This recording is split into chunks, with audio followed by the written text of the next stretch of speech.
So good morning guys और आपके crack exam channel में आप सभी का स्वागत है। तो आज के इस वीडियो में 9 अक्टूबर के इंपॉर्टेंट करंट अफेयर्स को हम लोग कवर करेंगे। तो हमारा पहला प्रश्न क्या है, हाल ही में आरबीआई के डेप्यूटी गवर्नर के रूप में किसे नियुक्त किया गया है? तो आंसर होगा एम राजेश्वर राव को। तो अभी केंद्र सरकार ने एम राजेश्वर राव को आरबीआई का नया डेप्यूटी गवर्नर नियुक्त किया है। ये एनएस विश्वनाथन की जगह लेंगे। आपको याद होगा इन्होंने मार्च में ही इस्तीफा दे दिया था। आपको बता दूं, देखो आरबीआई में 4 डेप्यूटी गवर्नर हैं। एक तो ये हो गए एम राजेश्वर राव, बाकी 3 कौन कौन है? तो एक है एम के जैन, एक है बीपी कानूनगो, एक है एमडी पात्रा और अब ये चौथे हो गए एम राजेश्वर राव। अब बात आरबीआई की है तो आरबीआई के बारे में जान लीजिए। स्थापना इसकी 1 अप्रैल 1935 को हुई थी। मुंबई में मिलेगा आपको हेडक्वार्टर और इसके वर्तमान में गवर्नर है शक्तिकांत दास। कौन से नंबर के हैं? तो 25वें नंबर के। अच्छा, यहाँ के गवर्नर से भी 2 तरह के प्रश्न आपके एग्जाम में पूछे जाते हैं। पहले ब्रिटिश गवर्नर का नाम बताइए, तो आंसर होगा ऑसबॉर्न स्मिथ। उसके अलावा पूछा जाता है पहले इंडियन गवर्नर का नाम बताइए, तो आंसर होगा सीडी देशमुख। अभी आपको याद होगा आरबीआई ने दृष्टि बाधितों के लिए मनी एप्लीकेशन को लॉन्च किया था और अभी आरबीआई ने अमिताभ बच्चन को ग्राहक जागरूकता अभियान के लिए चुना है। अच्छा, 2 नाम मैं आपको और बताऊंगा। आरबीआई के पूर्व गवर्नर थे उर्जित पटेल। अभी उन्होंने एक बुक लिखी है overdraft saving the Indian saver. उसी तरह से आरबीआई के पूर्व डेप्यूटी गवर्नर थे विरलाचार्य। उन्होंने भी बुक लिखी है quest for restoring financial stability in India. ये दोनों इंपॉर्टेंट बुक्स हैं, इनको याद रखना। उसके अलावा आरबीआई ने चेक से होने वाली धोखाधड़ी को रोकने के लिए पॉजिटिव पे सुविधा को शुरू किया। अच्छा, आरबीआई का नया आदर्श वाक्य क्या है? नगदी भव्य है, डिजिटल दिव्य है। तो ये याद रखना। बढ़ते आगे। फिर अगला प्रश्न है, अभी किसे 2020 के साहित्य नोबेल पुरस्कार के लिए चुना गया है? तो आंसर होगा लुइस ग्लूक को। तो अभी हाल ही में 2020 का साहित्य नोबेल पुरस्कार अमेरिकी कवि लुइस ग्लूक को उनकी बेमिसाल काव्य आवाज के लिए दिया गया है। तो ये नाम आपको याद रखना है, लुइस ग्लूक। और वैसे इससे पहले भी इनको कई प्रतिष्ठित पुरस्कार मिल चुके हैं, जैसे कि 1993 में पुलित्जर अवार्ड इनको मिल चुका है, 2014 में राष्ट्रीय पुस्तक पुरस्कार इनको मिल चुका है। तो नाम याद रखना, लुइस ग्लूक है। अच्छा, अभी फिजिक्स के क्षेत्र में, केमिस्ट्री में और मेडिसिन के क्षेत्र में भी अवार्ड्स की घोषणा हो चुकी है। मैं एक बार आपको फिर से रिवाइज करा दूं। फिजिक्स के लिए तो 3 जनों को, कौन कौन? रोजर पेनरोज, रेनहार्ड गेंजल और एंड्रिया घेस को। केमिस्ट्री में इमैनुअल चार्पियर और जेनिफर एडोडना। और मेडिसिन में हार्वी ऑल्टर, माइकल ह्यूटन और चार्ल्स राइस को मिलेगा। तो ये नाम भी ध्यान रखना।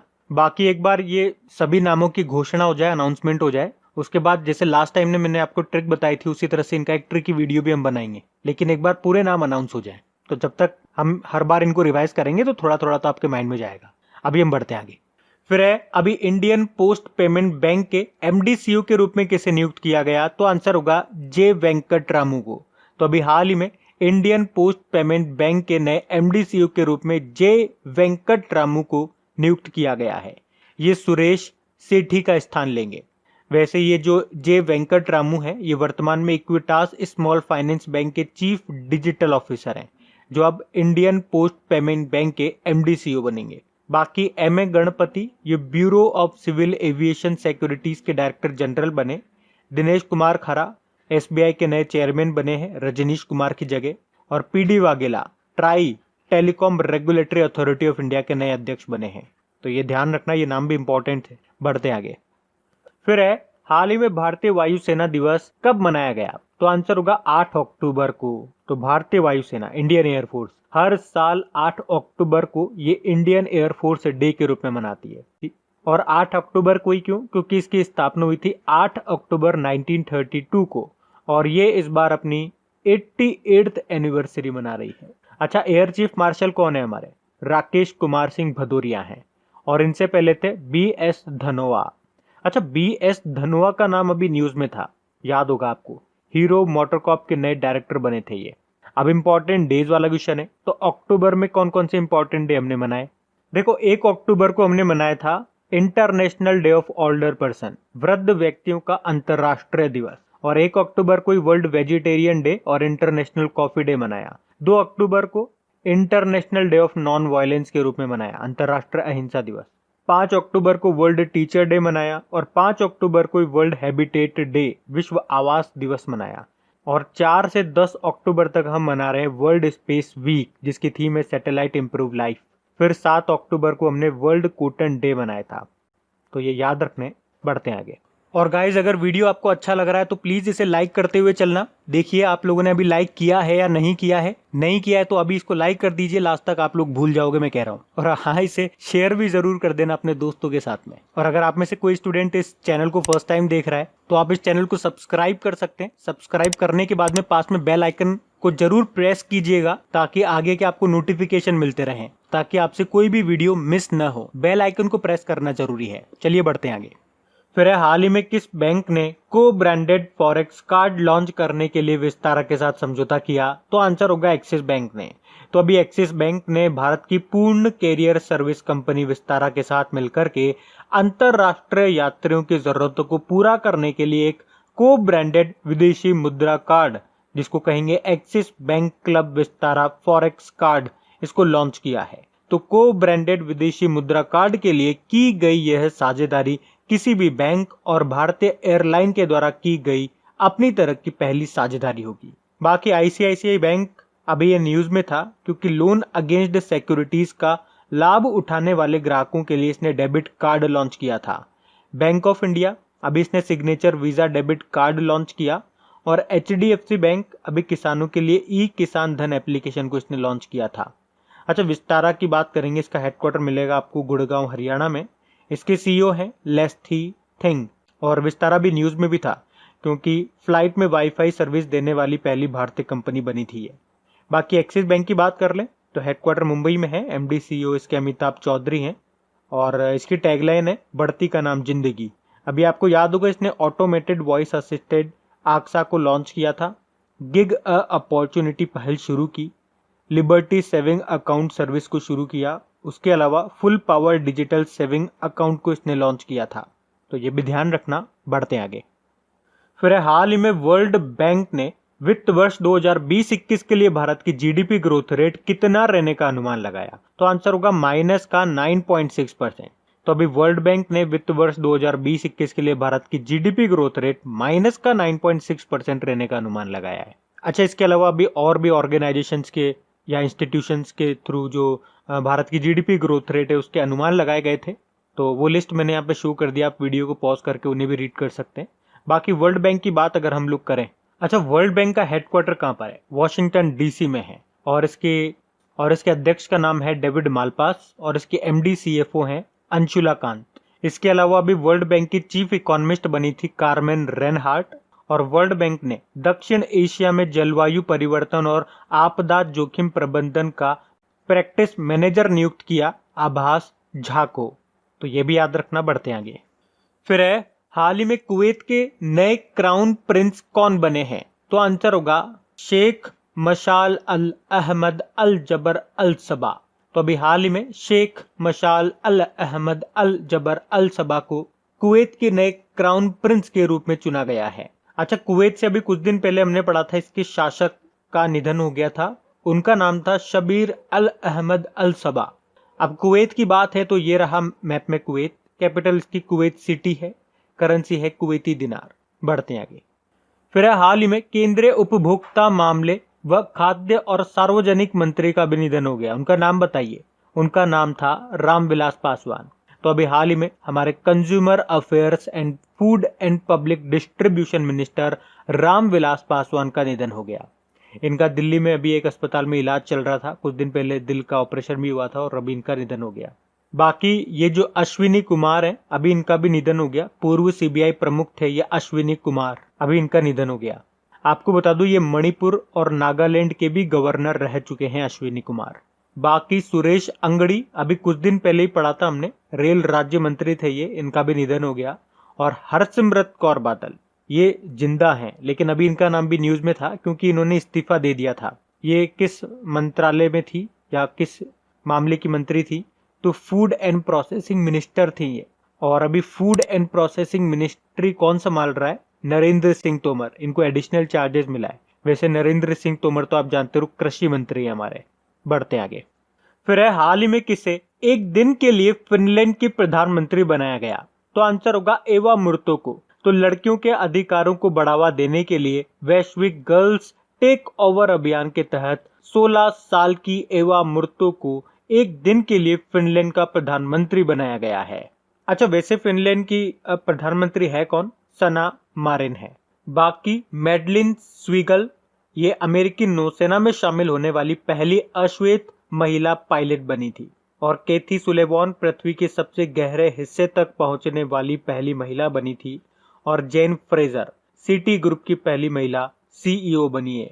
अब बात फिनलैंड की है तो ये रहा मैप में फिनलैंड। ये एक यूरोप का देश है। कैपिटल हेलसिंकी है। प्रधानमंत्री हो गई सना मारिन। करेंसी यूरो है। बढ़ते हैं आगे। फिर कौन सा राज्य मास्क की कीमतों को नियंत्रित करने वाला पहला राज्य बन गया? तो आंसर होगा महाराष्ट्र। तो अभी महाराष्ट्र में मास्क और सैनिटाइजर की कीमत को नियंत्रित करने के लिए नियुक्त समिति ने राज्य सरकार को एक रिपोर्ट सौंपी है। तो सरकार की मंजूरी के बाद संशोधित दर पर मास्क बेचना अनिवार्य होगा। और इसके साथ ही महाराष्ट्र मास्क की कीमतों में भी कटौती करने वाला पहला राज्य बन जाएगा। अब बात महाराष्ट्र की है तो ये रहा मैप में महाराष्ट्र। तो महाराष्ट्र की कैपिटल मुंबई है। मुख्यमंत्री उद्धव ठाकरे और गवर्नर है भगत सिंह कोश्यारी, जिनके पास एडिशनल चार्जेस है गोवा के गवर्नर का। और बॉम्बे हाईकोर्ट के नए चीफ जस्टिस बने थे दीपांकर दत्त। अभी आपको याद होगा महाराष्ट्र की सरकार ने वर्ष 2020-21 के लिए उषा मंगेशकर को लता मंगेशकर पुरस्कार के लिए चुना है। और महाराष्ट्र सरकार ने किसानों के लिए ई पीक पिहानी मोबाइल एप्लीकेशन को भी लॉन्च किया और मेरा परिवार मेरी जिम्मेदारी अभियान भी शुरू किया था। उसी तरह से आपको याद होगा ट्रैफिक सिग्नल पर महिला की आकृति लगाने वाला भारत का पहला शहर बना था मुंबई। और बिजली लाइनों और ट्रांसमिशन टावरों का निरीक्षण करने के लिए ड्रोन को यूज करने वाला पहला राज्य भी आपका यही बना महाराष्ट्र। उसके अलावा अभी महाराष्ट्र सरकार ने राज्य में निवेश को आकर्षित करने के लिए महापरवाना योजना शुरू की थी। और महा से आपको याद होगा महारोजगार पोर्टल भी शुरू किया था महाराष्ट्र सरकार ने। उसके अलावा अगर और पॉइंट्स मैं आपको बताऊं तो अभी महाराष्ट्र सरकार ने अपने पर्यावरण मंत्रालय का नाम बदल के क्या कर दिया? पर्यावरण व जलवायु परिवर्तन विभाग। और अभी मर्सर के कॉस्ट ऑफ लिविंग सर्वे 2020 की रिपोर्ट आई थी, उसमें भारत में सबसे महंगा शहर रहा था आपका मुंबई, जो कि पूरे विश्व में 60वें नंबर पे था। टॉप पे तो हांगकांग था। उसके अलावा मुफ्त स्वास्थ्य बीमा प्रदान करने वाला पहला राज्य बना था महाराष्ट्र। अभी महाराष्ट्र सरकार ने ई संजीवनी ओपीडी ऑनलाइन सर्विस भी शुरू की थी, तो ये भी ध्यान रखना। बढ़ते आगे। फिर हाल ही में किस बैंक ने बिजनेस मेंटरिंग प्रोग्राम एमएसएमई प्रेरणा को लॉन्च किया है? तो आंसर होगा इंडियन बैंक ने। तो अभी हमारी जो फाइनेंस मिनिस्टर है निर्मला सीतारमण जी, उन्होंने इंडियन बैंक द्वारा एमएसएमईज के लिए एक ऑनलाइन बिजनेस मेंटरिंग प्रोग्राम को लॉन्च किया है जिसका नाम है एमएसएमई प्रेरणा। और इस प्रोग्राम को स्थानीय भाषाओं में उपलब्ध कराया जाएगा, जिसका मेन उद्देश्य होगा कौशल विकास और क्षमता निर्माण कार्यशालाओं के माध्यम से उद्यमियों को सशक्त बनाना। अच्छा, बैंक ऑफ बड़ौदा भी न्यूज में क्यों था? क्योंकि इंडियन बैंकिंग एसोसिएशन के द्वारा जारी ईज 2.0 इंडेक्स में टॉप पे रहा था ये। उसी तरह से कोटक महिंद्रा बैंक अभी कोना कोना उम्मीद कैंपेन इसने लॉन्च किया था। और यस बैंक युवा पे नाम से डिजिटल वॉलेट इसने लॉन्च किया था। बाकी इंडियन बैंक की बात कर ले। अच्छा, इंडियन बैंक से सबसे इंपॉर्टेंट पॉइंट आपको बताया ना, 10 पब्लिक सेक्टर बैंक को मर्ज करके 4 में कर दिया गया था। तो इंडियन बैंक में किस बैंक को मर्ज किया था? तो याद रखना इलाहाबाद बैंक को। एमडी सीईओ इसके हैं पद्मजा चुंदुरु और इसकी टैगलाइन है योर ऑन बैंक। बढ़ते आगे। फिर हाल ही में कोविड-19 उचित व्यवहार के लिए किसने जन आंदोलन शुरू किया? तो आंसर होगा प्रधानमंत्री नरेंद्र मोदी ने। तो अभी प्रधानमंत्री नरेंद्र मोदी जी ने कोविड-19 महामारी के रोकथाम के लिए जन आंदोलन अभियान शुरू किया है। तो आने वाले त्योहारों और सर्दियों के मौसम के साथ साथ अर्थव्यवस्था के फिर से शुरू होने के मद्देनजर ये अभियान शुरू किया गया है। और उन्होंने लोगों से हमेशा मास्क पहनने और हाथ धोने और सोशल डिस्टेंसिंग बनाए रखने का आग्रह भी किया है। तो अब बात करेंगे कल के वीडियो में पूछे गए प्रश्न के उत्तर की। तो कल के वीडियो में आपसे पूछा गया था अभी किस राज्य की मशहूर मिर्च डले खुर्सनी को जीआई टैग मिला? तो आंसर होगा सिक्किम। आप सभी ने प्रश्न का बिल्कुल सही उत्तर दिया है। और गाइज, अगर वीडियो को अभी तक आपने लाइक नहीं किया है, इसे लाइक करना भूल गए। और वीडियो अगर अच्छा लगा है तो एक लाइक जरूर कीजिएगा और इस वीडियो के लिंक को अपने दोस्तों के साथ में एक बार शेयर जरूर कर देना प्लीज। तो गाइज, इन सभी क्वेश्चंस का क्विज बना करके मैंने एप्लीकेशन पे अपलोड कर दिया है। तो अगर आपने वीडियो बिल्कुल ध्यान से देख लिया है तो वहां जाइए और इन सभी क्वेश्चंस का आप प्रैक्टिस लगा लीजिए। ताकि ये सारे क्वेश्चंस आपको अच्छी तरीके से याद हो जाए। और जो नए स्टूडेंट इसे पहली बार देख रहे हैं, आपको बता दूं कि क्विज में अब रैंकिंग फीचर भी ऐड हो चुका है। तो अगर आप कम समय में ज्यादा से ज्यादा क्वेश्चन राइट करते हो तो आपका नाम आपके फोटो के साथ टॉप 10 स्टूडेंट्स में आपको दिखाई देगा। आपको ही नहीं, जितने भी लोग क्विज लगाएंगे उन सबको दिखाई देगा कुछ इस तरीके से, ताकि आपको भी एक अंदर से मोटिवेशन मिल सके कि आपको भी यहां तक पहुंचना है, ताकि सब लोग आपको टॉप 10 में देख सकें। और वैसे भी आप तो आपके इन करंट अफेयर्स का रिवीजन करवाने के लिए मैं इसका ऑडियो भी तैयार कर रहा हूं। तो दिन में 4 से 5 मिनट निकाल करके वो आप ऑडियो सुन लीजिए, ताकि आपका इन करंट अफेयर्स का फिर से रिवीजन हो जाए। क्योंकि आपको पता है चीजों को पढ़ना इंपॉर्टेंट है, लेकिन समय समय पर उनका रिवीजन करना बहुत ज्यादा जरूरी है। रिवीजन नहीं करोगे तो वो सारी चीजें आप भूल जाओगे। तो आप ही के लिए मैं इसका रिवीजन ऑडियो तैयार कर रहा हूं। तो उस ऑडियो का लिंक मैंने नीचे डिस्क्रिप्शन में दे दिया है, वहां जाकर के आप मुझे फॉलो कर लीजिए। और फॉलो करने के बाद में पास में जो बेल आइकन आएगा आप उसे जरूर दबा लेना, ताकि जब भी मैं ऑडियो अपलोड करूं उसका नोटिफिकेशन आपको मिल सके। और एप्लीकेशन अगर अभी तक आपने डाउनलोड नहीं किए तो उसका लिंक भी आपको नीचे मिल जाएगा। वहीं पे आपको क्विज, वीडियो, पीडीएफ सब मिल जाएंगे। तो इस प्रश्न का उत्तर आता है तो कमेंट बॉक्स में जरूर टाइप करिए। चलिए अब मिलते हैं करंट अफेयर्स के रिवीजन वीडियो में। Thank you guys.